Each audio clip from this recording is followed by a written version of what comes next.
Hello again. Welcome to the Fantasy. I wish I could speak. Fantasy Sultans podcast. I'm all a flutter. I'm all verklempt.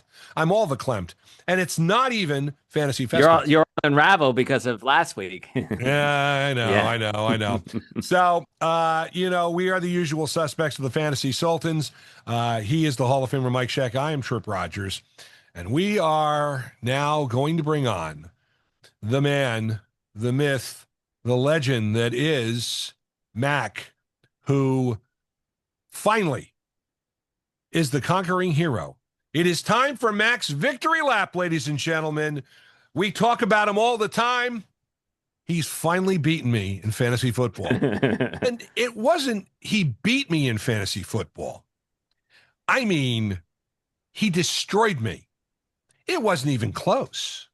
However, I give him credit. He's learning because one of the things we ripped him on was helping someone. He didn't help me when I forgot to put a kicker in one of the lineups. Not that it would have made it. It would have been 9 points closer. That's all. So Mac joins us on the show. It's good to have Mac here, and I know that having Mac on will mean that Matt Lee is going Thank to you. want to. Matt Lee is going to want to be on. Yes, we give him all. We're going to round of applause.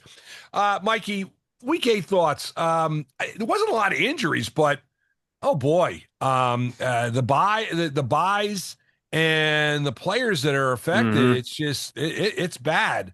And week 8 was awful, but we won in the Rat League, so it had to be a good week. Yeah, we got the usual suspects like Jonathan Taylor, Devon Achane, and Jackson Smith-Njigba turning in solid performances. But I'm going to talk about the up and coming stars who could be the future of this league for a very long time. That's Drake May in New England. 18 of 26 for 261 yards and 3 touchdowns. After 6 games, he's become a QB4 on the season, really having a nice connection with wide receiver Stephon Diggs. Owners who have him love the Drake, and opponents who face him, Hate the well, Drake. they hate the Drake. But love him or hate him, he is getting it done quietly. Cam Scatterbo for the New York Giants. He's been impressive. 3 touchdowns, 98 yards last week against the Philadelphia Eagles. He Great also had exploit. 2 receptions for 12 yards. Scatterbo has been a nice option for the Giants, and fantasy owners have been able to rely on him. Also, wide receiver George Pickens turning in nice performances. 6 touchdowns and 6 contests. He is now up to 525 receiving yards and 32 receptions. He's feeding off of Dak Prescott, and Dak Prescott is leaning on him. And despite not the best quarterback play, Jamar Chase has been turning in great second half performances in back to back weeks. 10 receptions, 94 yards, and a score. Last week, week 5 performance, he's giving owners some hope that he could be a reliable contributor even in the absence of Joe Burrow. And I want to talk about even better quarterback play. You've got the reliable Baker Mayfield in Tampa Bay. All he does is continue to win. Despite the team piling up injuries, Baker's getting it done. Over 1,500 yards, 12 touchdowns on the season. His team is 5-1. He's underrated, and he's making a case, guys, why he could be an MVP in the conversation at the end of this NFL season. Move over Philadelphia, Detroit, and San Francisco. Tampa's the new leader of the NFC conference. And the other part of that is that Totally agree. Todd Bowles was run out of New York as the coach of the NYJ. Everybody can't coach the NYJ, and he's now the toast of Tampa Bay. Again, and I was surprising. Todd Bowles has more wins than Bruce Arians, and Arians was the one who won a Super Bowl there. So it was interesting. Mac, I forgot to I forgot to ask you this because and before we go to import exports, I've got to ask you this. This year, you had one team that you drafted number 1. That is a tough position to be in and win because you make your first pick and then you got to sit for a while. And you've got a great team that was in the Best Buy League. And then in the Sultans League, you had the 8th pick and you went with your boy Christian McCaffrey, second year in a row. And he's been fantasy gold, although those around him are falling apart. And you kind of wonder, is his luck going to continue, or is he going to fall to the injury bug in San Francisco? Totally agree. Christian McCaffrey burned me big time last year. Um, I was totally expecting a lot Didn't you have more the from number one pick him. last year? Didn't you have the number one Yes, pick last year? Yes, and you took McCaffrey. We said not to. and everybody universally was saying, no, no, no, he's good. He's okay. He's good. And I think I got like second or third to last in that league because McCaffrey fell apart like Simon in Airplane 2, just absolutely went to pieces. Underrated gem, by the way. he's Shatner was pulling. great. He's pulling out the Chad Everett line. There you go. Dr. Joe Cannon. Yeah. Medical center. All right. Yeah, it was good. That was a good. Well, listen, Airplane was one Airplane, the original Airplane. I was a first date with somebody and I literally embarrassed myself. I laughed so hard. I actually had a second date with her, believe it or not, because she wasn't scared off. But that has got to be one of the best movies, one of the funniest movies of all time. So you pull out the Airplane mention, Mac. You're doing well, and that will get you. I'll get you on this show.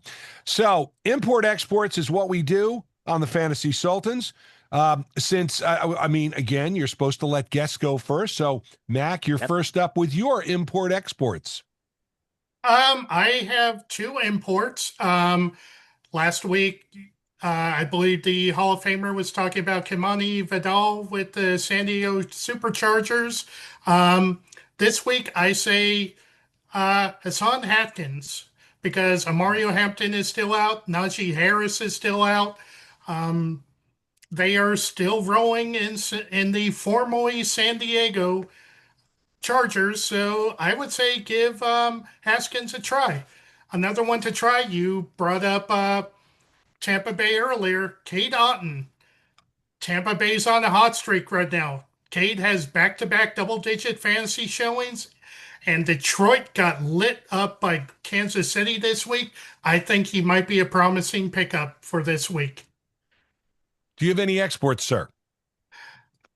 I hate to do this on exports. Michael Carter, I just really expected more from Michael Carter in Arizona. It seems like that whole running situation in Arizona is in flux. I just can't trust a running back in Arizona. You talked about it, Amari DeMarc. I can't pronounce DeMarcado. his name. Mari DeMarcado. DeMarcado, Yeah. and he's been terrible. I wouldn't trust him. Another one I can't trust right now. And I trusted the Fantasy Sultans on this one. Troy Franklin of Denver. Yes, it was a London game. Those games get squirrely. Weird things happen. But having said that, 6 games in, he has scored double-digit fantasy points twice. That does not win you weeks. That does not win you your league. And of QBs I cannot trust right now, I really don't trust Bo Nix over there. Maybe he'll turn it around. I need winners. Troy, you're done. You're out. Mac is bringing it, baby. Mac is bringing it. Oh, yeah. He comes prepared. He comes to the table. Matt Lee, take notes. You got a tough act to follow, buddy, when you guessed. All right, Hall of Famer, you're up. What do you got for import exports? Yeah, I'm going to start with Christian Kirk and Houston wide receiver. He is coming off his best game as a Texan. Now, granted, it was against the Ravens defense, but it's still an encouraging sign. 10 receptions, 109 yards, a 14.8% target share. I think he's earned a spot on that team's starting wide receiver roster. Could be a good option if you're using him in a flex. I'm going to talk about a streaming kicker you'll want to import. Jake Moody in Chicago. Now, he was acquired from the San Francisco 49ers and was called up from the Bears practice squad for Monday night's game in absence of Cairo Santos, who was dealing with a thigh injury. He went 4 for 5 in field goals against Washington, including a game winner from 38 yards out. If Santos cannot go on Sunday, Moody would be in line to kick, and that would be a nice streaming option to grab. All right, let's go to the exports. I've got 2 for you. I'm going to give you New York Giants running back Tyrone Tracy. Now, I was all in on Tyrone Tracy at the beginning of the season. I felt like he was going to have a good year. no one's role has really changed more than Tracy in the last 6 weeks. He was injured, and now Cam Scattaboo's getting all the highlights. I just think that right now, what the situation with the Giants, he's taking a back seat. He's merely just a handcuff to Cam Scattaboo after those three touchdown performances that he had against the Eagles last week, Cam Scattaboo. So again, I want somebody else on my roster right now performing. I don't think Tracy is it. Finally, there's one that you're going to say, wow, and then you're going to scratch your head. But also, the more you think about it, this one's going to make sense. Tight end Mark Andrews in Baltimore. Now you're probably thinking right away. I mean, Mark Andrews, are you kidding me? Mark Andrews, this is a guy who's reliable in the Ravens. But you know what? The past few seasons, he really hasn't been that reliable. 4 receptions, 24 yards, just 5 fantasy points last week. Hasn't cracked double digit since week 3. And it's only been his time this season recording good numbers, only once, and that was in week 3. The Ravens are 1-5, and even if Lamar comes back, which it looks like he might, I'm not sure that Lamar is the cure for all their problems. Mark Andrews, even when Lamar was running that offense, he wasn't the go-to target for Lamar Jackson. So I got to say, export him. All right, and by the way, I misspoke before. Week 7 of the NFL, and the buys, the Bills and the Baltimore Ravens. Mike, you touched on that. I'm not going to disagree with Mark Andrews, especially given the fact, again, Cooper Rush is terrible, and the other part of it is that Isaiah Likely is back, and he probably is going to get more of the work. Andrews, I think I'm not going to argue with that. Kamani Vidal for the Los Angeles Chargers, or as Max said, the Superchargers. Here's the reason why I will go with him. He played 67% of snaps. He outgains Hassan Haskins, 138 total yards and a touchdown. Haskins only had 23 yards. Vidal is going to get 75% of the RB carries, 11% target share in Miami, lead back volume. And again, remember, Hampton will not return probably till after week 12. That's Los Angeles' bye. So I would grab Vidal if you can, because he's got some nice games coming up, solid games. This week, Indianapolis, Minnesota, at Tennessee, Pittsburgh, at Jacksonville. We move along, and running backs, Mac hit on something with the Arizona Cardinals. I'm going to take a contrarian approach to this, Mac, and you feel free to disagree with me. Bam Knight is a running back because he started in week 6, had more snaps than anybody, 12 touches, 54 yards, and a touchdown. Michael Carter still involved, but Knight handled 6 of the 7 plays inside the 5-yard line, including teams for his touchdown. I think a hot hand rotation while Trey Benson is on IR. Bam Knight has a size advantage over Carter, which makes him a favorite for goal line work. I think this gives him the upper hand in the backfield. Benson is eligible to return in week 10, while Knight faces a tough challenge this week. Cardinals have a bye week 8, week 9. They go to Dallas, and oh, yes, the Dallas Cowboys. The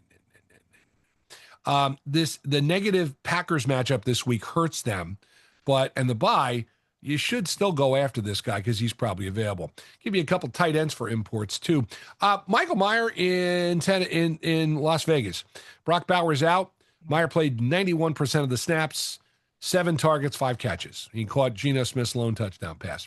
Now, Bowers is expected to sit through next week, week 8. That's the Raiders' bye.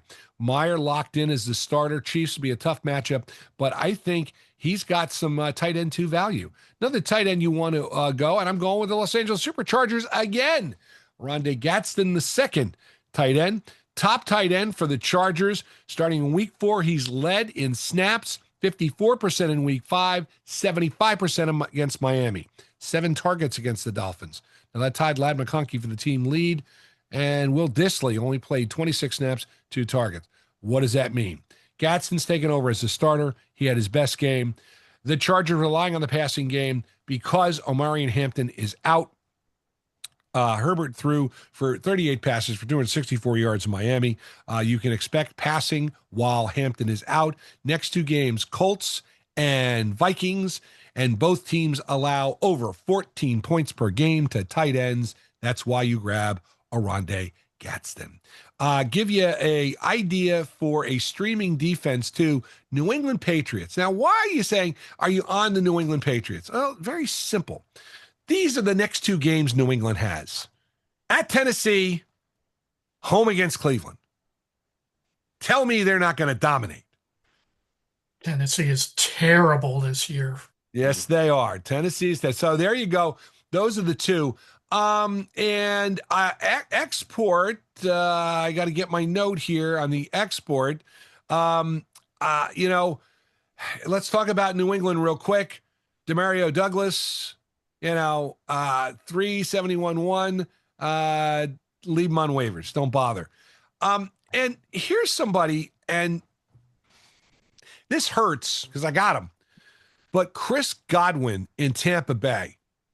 Now, the problem is he couldn't get much going without Mike Evans. He's now aggravated his injury from last season, and Evans is close to a return, but are we going to see Godwin this year? And it seems like that offense has forgotten about him. Now, again, injuries may play a role and may get him back, but he keeps getting injured, and that's the bad thing. That's my export for this week.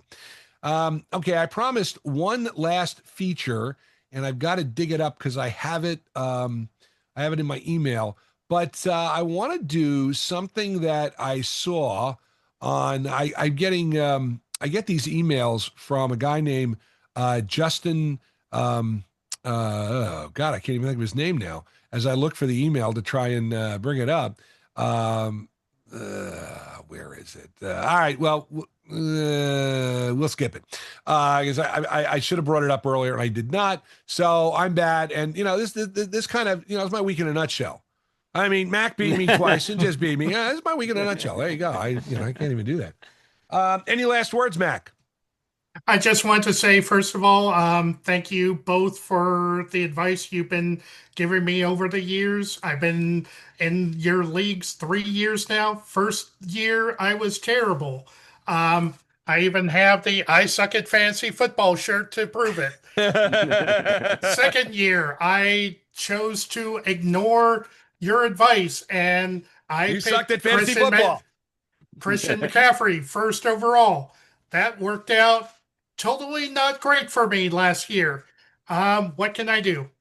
That leads into this year. Things are going much better. First overall pick, Jamar Chase, doing pretty good, even with a statue at quarterback now. Fantasy Sultans League, 8th overall pick, doing pretty good in that. And that was the one that I got off to a horrible start, 0-3. But 2 years in a row, Mikey Shex, the Hall of Famer, broke my losing streak. And that had me going. And I remember right after that, Tripp Rogers saw me on the schedule and said, "You may have beat the Hall of Famer, but you will not beat the other Fantasy Sultan." And you're right. I didn't beat you.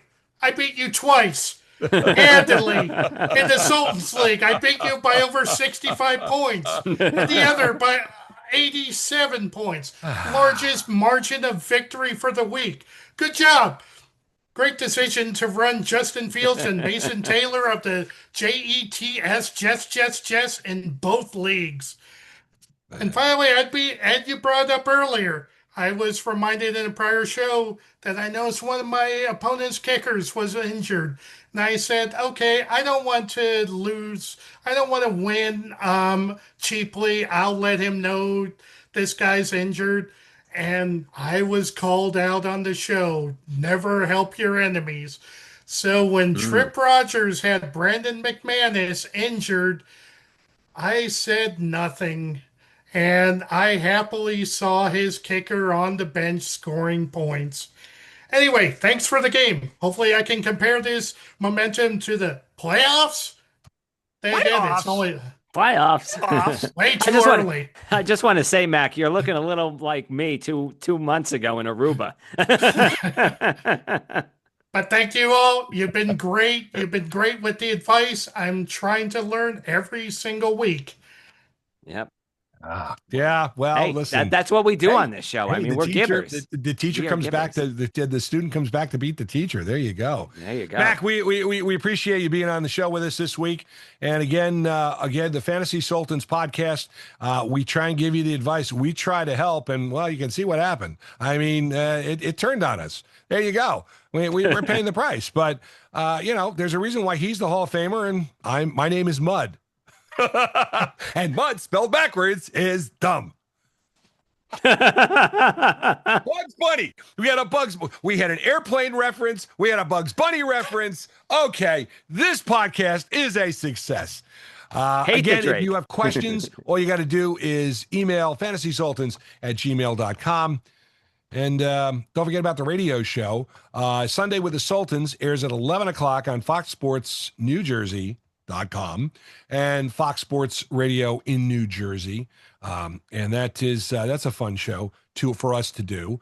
And the Hall of Famer and I are going to regroup, come back, and listen. The money season, Mac, is when it really means something. Okay, buddy? Just remember that, all right? But I'm going to shut my mouth now because it may come back to haunt me. He's the Hall of Famer Mike Sheck. I am Tripp Rogers. We thank Mac for joining us. We Thank you. are the Fantasy Sultans. And you are not.